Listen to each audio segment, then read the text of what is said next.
Doctor صاحب اگر سخت ترین بندش ہو تو اس کا علاج کیسے ممکن ہے، کیسے ہم اس کا علاج کر سکتے ہیں؟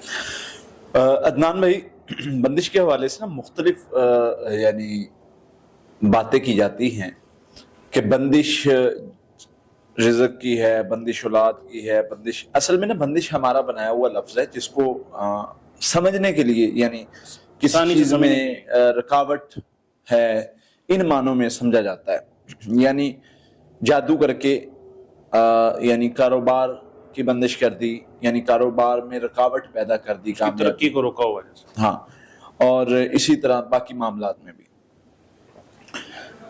اس کا حل کے حوالے سے کچھ چیزیں ہیں جن کو سمجھنا ہے۔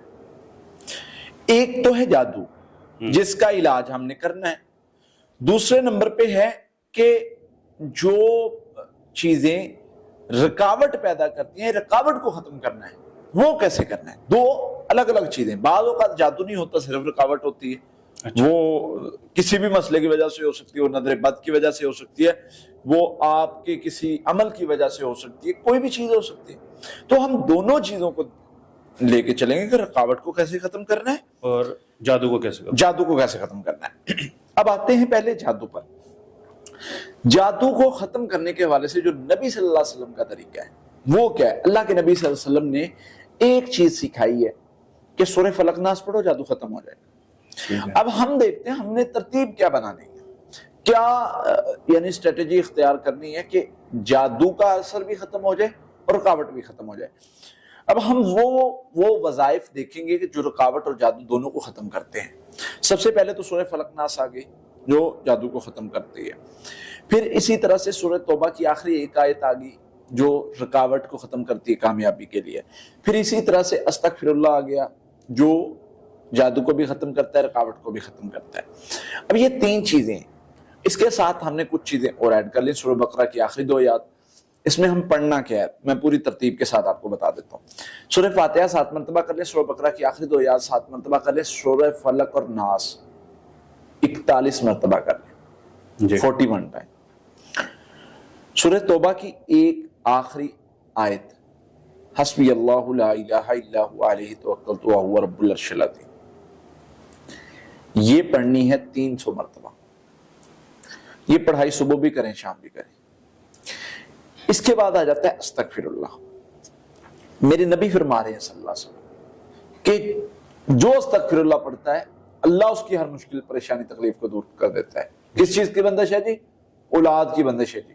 اللہ فرما رہے ہیں استغفروا ربکم انہ کان غفارا یرسل السماء علیکم مدرارا ویمددکم باموال وبنین، بیٹوں کے ساتھ مدد کروں گا استغفار کرنے والوں، مال کے ساتھ مدد کروں گا۔ نبی صلی اللہ علیہ وسلم فرما رہے ہیں من لزم الاستغفار جعل اللہ له من كل ضيق مخرجا ومن كل هم فرجا ورزقه من حيث لا يحتسب، ہر مشکل پریشانی سے بھی نکالا جائے گا۔ رکاوٹ، بندش اور یہ جادو یہ مشکل پریشانی ہے، تو میرا اللہ وعدہ کر رہا ہے کہ ان چیزوں سے یہ پڑھنے، نبی صلی اللہ علیہ وسلم سورۃ توبہ کی آخری ایک آیت صرف 7 مرتبہ جو صبح کے وقت پڑھ لیتا ہے، اس کے لیے 7 مرتبہ پڑھنے کے بدلے میں نبی صلی اللہ علیہ وسلم اللہ تعالیٰ اس کے سارے دن کے کام اپنے ذمہ لے لیتے ہیں۔ تو یہ چیزیں ہیں جنہوں نے رکاوٹوں کو ختم کرنا ہے۔ اور سب سے بڑی چیز نماز کی پابندی ہے۔ نماز کی پابندی ہے، اللہ نے ہمیں سکھایا ہے وَاسْتَعِينُوا بِالصَّبْرِ وَالصَّلَاةِ، صبر بھی کرنا ہے اور نماز کے ذریعے میری مدد چاہیے لے لو، میری مدد چاہیے تو نماز پڑھو اور صبر کرو، کیونکہ یہ طریقہ ہے اللہ کی مدد حاصل کرنے کا۔ تو یہ ایک اصول ہے، طریقہ ہے، اس کے ذریعے سے ہم اللہ کی مدد حاصل کر سکتے ہیں، کامیاب ہو سکتے ہیں، دنیا میں کامیابی، آخرت میں کامیابی۔